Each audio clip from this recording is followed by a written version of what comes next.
Hello and welcome to the Habit Coach podcast. I'm Ashdin Doctor, your habit coach, and today in the hot seat we have Kailash. Now Kailash asks a very interesting question. He says, I just got to know about building a second brain and using technology for that. And I'm a firm believer that technology is the path to the future. And even though it is not used as such in the recent times, many of the upcoming teenagers have been using it. Have you observed anything like where technology can be used positively in spite of all the negative aspects that are currently being used for? So if you share with us your mindset on how to handle technology both positively and negatively. So Kailash, I think this is a very interesting question because this is something that I am also very passionate about, the use of technology. And the reason for this is because I've always loved gadgets. We had a computer at home when I was very, very young, and I've seen the development take place of this. But at a fundamental level, this is what I now believe that technology needs to be understood or used for. So technology is positive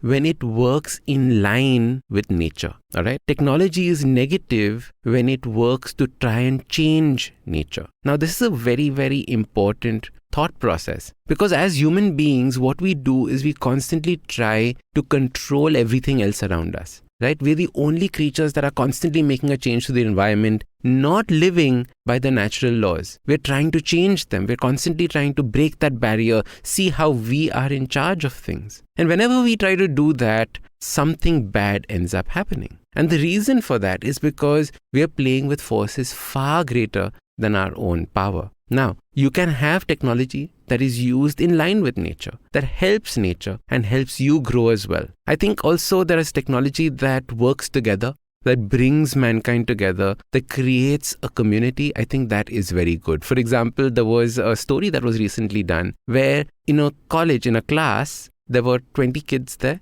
And all of them had the same Google Sheet opened on their laptops. And while the teacher was dictating notes, they were all typing. And if someone missed out something, somebody else would have caught it and put it down. Now, that's a fantastic way of using technology. I wish I had that when I was in college. Because now you're working together, you're creating community, which is again a form of nature. So the way that I would see it is that technology is not bad or good. Progress is not bad or good. It is how you choose to use it. So for example, if your escape to technology is different from your escape to nature. So for example, if you would have gone on a holiday and you would be maybe in the hills or in the mountains or in the river, but instead you chose to experience that on YouTube with a video, I think that is a silly way of using technology, right? Where is your escape coming from? I think using nature is a beautiful way of understanding this. Many times, for example, when I go trekking, in trekking, you are so in tune with nature, right? There's dust on your feet, you're staying in tents, you can see the stars above you, and it's absolutely beautiful. At that point of time, the gadgets that we have are non-existent, right? There's no 3G, 4G, 5G in the mountains. But what happens is that we are still using technology in the form of torches. We're using technology in the form of walkie-talkies if someone is left behind. We're using technology in the form of the tents that we're staying in. So that kind of technology is creating harmony with nature.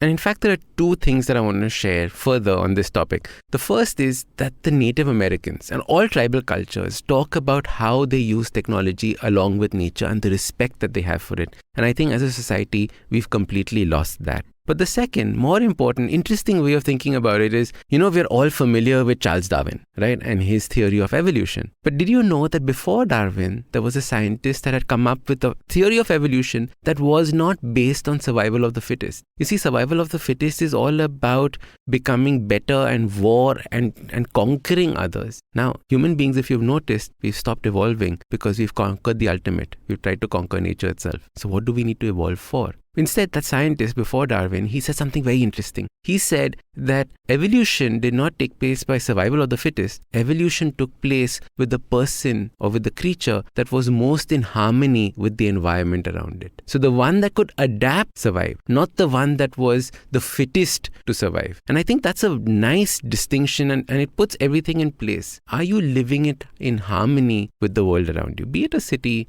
be it out in nature, are you living in harmony with it? And is the technology that you're using in harmony with that life? So many of us use our phone to escape. Instead, if we put it down and escape into the real world, I think that would be a far better use of our time. So I know that this is not exactly the answer that you are probably looking for, but this is the way that I see technology and the way we use it. I use technology all the time. It's used for my habit tracking. I'm using it right now while talking to you. So I love technology, but are we using it responsibly and in line with nature or not? So remember to use technology responsibly.